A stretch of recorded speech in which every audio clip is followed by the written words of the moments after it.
BJP के साथ रहेंगे राजा भैया। राज्यसभा में बीजेपी उम्मीदवार का साथ देंगे। राजा भैया से घर आकर समर्थन मांगा था सपा और भाजपा दोनों के प्रदेश अध्यक्ष ने। राज्यसभा चुनावों में बेहद ही महत्वपूर्ण है राजा भैया का समर्थन।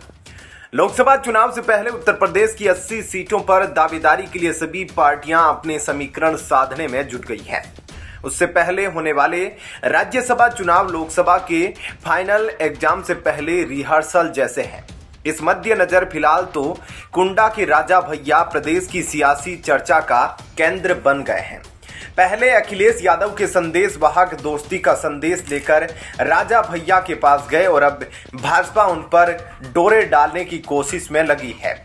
उत्तर प्रदेश की 10 राज्यसभा सीटों के लिए 27 फरवरी को मतदान होना है। भारतीय जनता पार्टी ने 8 और समाजवादी पार्टी ने 3 उम्मीदवारों को मैदान में उतारा है।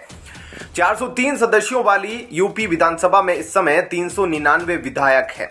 ऐसे में संख्या बल के लिहाज से बीजेपी के 7 उम्मीदवारों का जीतना लगभग तय है।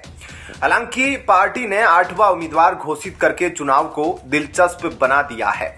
इतना ही नहीं, इससे सपा की तीसरे सीट पर पेंच भी फंस गया है।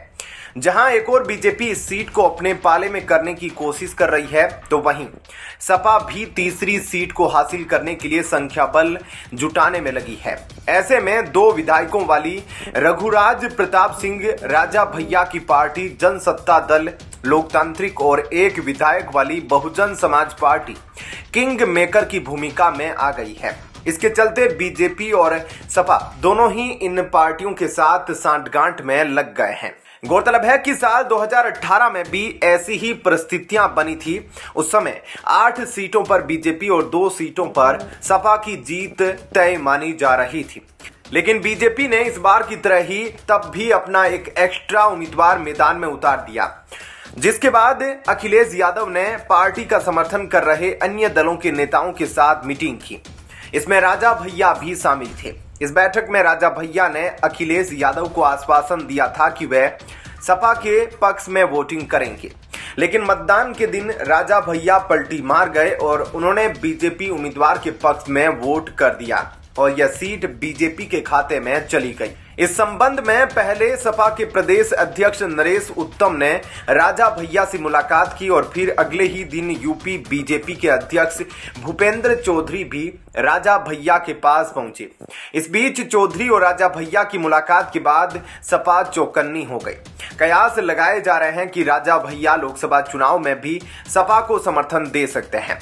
राज्यसभा के इस चुनाव में भी बीजेपी ने तीसरा उम्मीदवार उतारकर सपा की एक सीट फंसा दी है। बात दूसरी वरीयता के वोट तक न पहुंचे, इसके लिए सपा को अपना कुनबा बचाए रखते हुए जेडीएल और बसपा विधायकों के समर्थन की भी जरूरत होगी। सपा को 2018 चुनाव में राजा भैया ने गच्छा दे दिया था, लेकिन इस बार पार्टी को उनके समर्थन का विश्वास है। तर्क यह दिए जा रहे हैं कि बसपा की सरकार में अपने उत्पीड़न जेल जाने पोटा के तहत एक्शन का दर्द राजा भैया भूलने वाले नहीं हैं। वह सपा बसपा गठबंधन के खिलाफ थे, लेकिन जब यह हो ही गया तब बसपा उम्मीदवार के लिए वोट करने की जगह उन्होंने बीजेपी को बेहतर विकल्प समझा।